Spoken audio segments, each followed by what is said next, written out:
What's going on, people? Zap here, and I'm back with another Gears of War E-Day video. I told you guys I'd try to keep as much attention focused on Gears of War E-Day and its impending release as possible. So any sort of information or news that I get and I find, I'm going to go ahead and share it with you guys. So shortly after the trailer was debuted, some of the developers went and did an interview, and here's some of the information that they had given us. So I'm gonna go ahead and go through it with you guys. I didn't actually get the chance to read all of it myself, but we're gonna go ahead and go through some of the key points here. So Gears E-Day unveiled in a surprise announcement during Xbox Game Showcase today, alongside explosive trailer that takes us all the way back to Emergence Day. So we already know that it's a prequel. We're going back in time. You know, we got young Marcus. Dom is back. No spoilers for those of you guys who haven't played through the Gears of War games. I highly recommend all of it, but I'm trying to remain spoiler free. So yeah, this is a prequel to the mainline series, but it is going to remain an extension of the mainline series of Gears of War games. So let me see. They talk a little bit about the story they're trying to tell. So speaking to creative director Matt Searcy, I don't know. Hopefully I said that correctly. I find that the vibe inside the coalition is ecstatic. The team is absolutely thrilled to be sharing this project with everybody. Over the last few years, the studio remained purposely quiet about continuously busy wrapping up Gears 5 and shipping the Hive Busters DLC and Gears Tactics. So yeah, we were wondering for the longest time, what's going on with Gears of War? When are we going to finally get some news? And, you know, I think it's good because it's really difficult to be genuinely shocked nowadays about video games, movies, whatever, you know, DLC that's coming out for your favorite game. Very rarely do we get to be genuinely surprised and caught off guard. So it was a really nice surprise to get this trailer. And they said that they were adapting to the COVID pandemic at the time and the changes to how the studio was run. During the time, the shift in rhythm allowed the team some time to reflect, figuring out what they and fans were truly passionate about in order to find the next great Gears story. So by the sounds of it, it seems like they were really trying to listen to what the fan base was really clamoring for, you know, what we wanted. You know, Gears 5 made some really great adjustments towards the end of its lifespan. Or I wouldn't say end of its lifespan because, you know, people are still playing it. But, you know, there definitely has been a long cooldown period and Gears 5 isn't as popular as it used to be. But a lot of people just kind of stepped away from the games and aren't really feeling the current direction of the Gears of War franchise. And I know a lot of people disagree with it. There are some people that like Gears 4, they love Gears 5, and they were really anxious about the next oncoming game. Hoping that it would be, you know, wrapping up the trilogy of 4, 5, and 6 to get through that story. But now we get E-Day. So why E-Day? That's the moment it all comes together. It's the heart of the Gears universe. Everything that happens is shaped by this day. So they put it into perspective. They said, hey, we're listening to the fans. We try to give the fans what they wanted. A lot of the vocal majority were saying, hey, we want the story of Marcus Phoenix. We want E-Day, or we want some other story involving the Locust. And that's what we fell in love with, you know. Myself being part of that. And we're always going to have those differing sides. You know, some people that like the direction with the new story and some that don't. And it's good that the coalition actually did take the step backwards and decided to, you know, cater to the fans that want that old feeling of Gears of War or that old story back. Fans of the mainline Gears of War games can expect to feel at home with how Gears of War E-Day feels. The Coalition is working to recreate and improve the series' trademark third-person action, charging between cover and life-or-death situations, all set within an explosive campaign that combines satisfying gameplay and emotive character-led storytelling. That was one of my biggest problems with Gears 4 and 5 was that a lot of the characters felt very hollow, and some of the character arcs within Gears 5 felt very forced. We're being forced to care about this character, or we're being forced to side with this character because of the situations that they're being thrust in. Whereas over time with the original trilogy, you grew to like certain characters. There's a lot of people that hated Baird and how he was in Gears 1, but come Gears 2 and Gears 3, they started to like him a lot more. Same with Cole. I didn't like Cole at all during Gears 1 and 2, but slowly over time, I started to like Cole. Things like that, So it's all about characters. The story is very important. It's not just about, third person, fast paced gameplay, blah, blah, blah, blah, blah. Atmosphere and character driven story is also a great deal part of that. So it's good to see that the Coalition is listening in that respect. Bringing the monsters back. Gears of War E-Day is set 14 years before the events of the original Gears of War and tells the story of the first Locust emergence on Sera.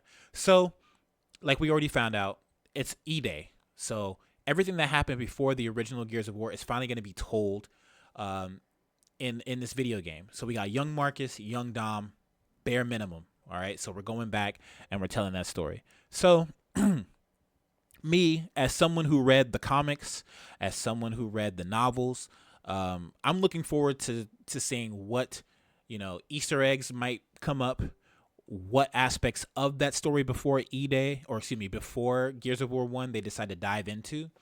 In the story, in the trailer, we saw a Retro Lancer. So I wonder if they're gonna dive into the origins of the chainsaw bayonet of the Lancer and how that comes to be, because I already know how it came to be, but those of you guys who didn't read the other media might be curious to see how the Retro Lancer evolves into the Lancer with the chainsaw on it. And plus, with the monsters, the Locust being back, there is, like I mentioned before, there is a sense of connection that we have as gamers to the Locust Horde because of how menacing and how scary they were in the first game. And over time, they kind of did lose their scare factor, but I did feel like that we as players kind of grew an attachment to the Boomer and the Theron Guard and the Drone Sniper and the Berserker and all these different characters. And that's another thing about E-Day that's going to be coming back. We might see Berserkers. We should see Berserkers back. We should see the Krill come back, because these are all monsters that were introduced, the Corpser and the Brumok, all these different types of characters that were introduced that caught our attention in the first game that either went away over time or came back evolved or in a different variety in Gears 4 and 5. We got to see the Brumok come back, but we didn't get to see, the Corpser or the Berserker back with the Swarm in 4 and 5. So it'll be really cool to see. Are we going to get the really badass versions? Because looks like they're trying to make the drone more intimidating. So the design team prioritized redefining the Locust drone, which had slowly become mere cannon fodder as the series progressed. We transform, and this is a quote, "We transform the drone into something fearsome, physically intimidating, and utterly brutal." So that's a good sign, because like he mentions in this article, the drone did become kind of cannon fodder, and you didn't really fear too much about the drone unless you were playing it on like insane difficulty. Then like one hammer burst clip would just you're dead. You know what I mean? So it's good that they're retooling the drone, and I believe they're just gonna scale. Yeah, getting the drone right was crucial. Everything else with the Locust, we're scaling up from there. So if they're gonna make the drone fearsome and a legit threat, you can only imagine how crazy it's going to be to fight against a Theron or a Grenadier or a Boomer or anything like that moving up the Locust chain of command. So I'm really, really hyped for that. Even in the trailer, you see that this is a drone. If you look at the armor and everything, this is just your basic drone. And this drone in the trailer was giving Marcus the beats. You know what I mean? He was beating Marcus's ass, tossing him into the wall, into the couch.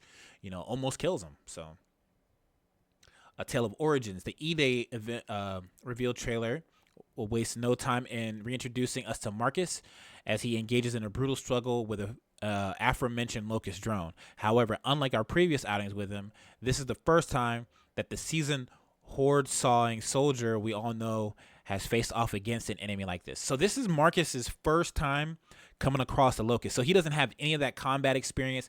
They don't know what they're dealing with. So we get to deal with that experience. Because remember, in Gears 1, when we start off, it's already been 14 years after E-Day. So they already know about the Locust, their types and stuff like that. So we get to learn about the Locust with them for the first time, or see how they go about navigating the Locust. So that's going to be pretty cool.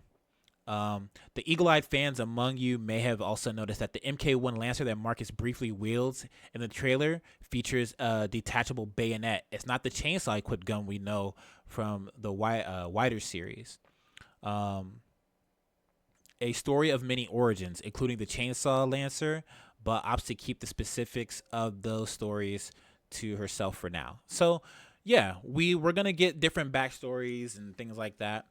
I'm really looking forward to that, I wonder what they're going to change from the novels or from the comics, and which little bits they're going to feed us with, like collectibles and cog tags and things like that. So that was one of my favorite aspects of Gears 2, was finding the different collectibles and just reading up about them.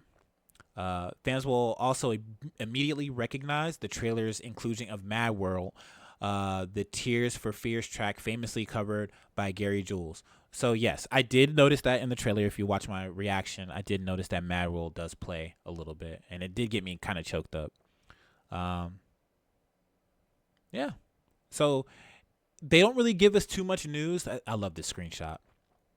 They don't really give us too much news about the game. And I'm kind of rambling on for 12 minutes. But,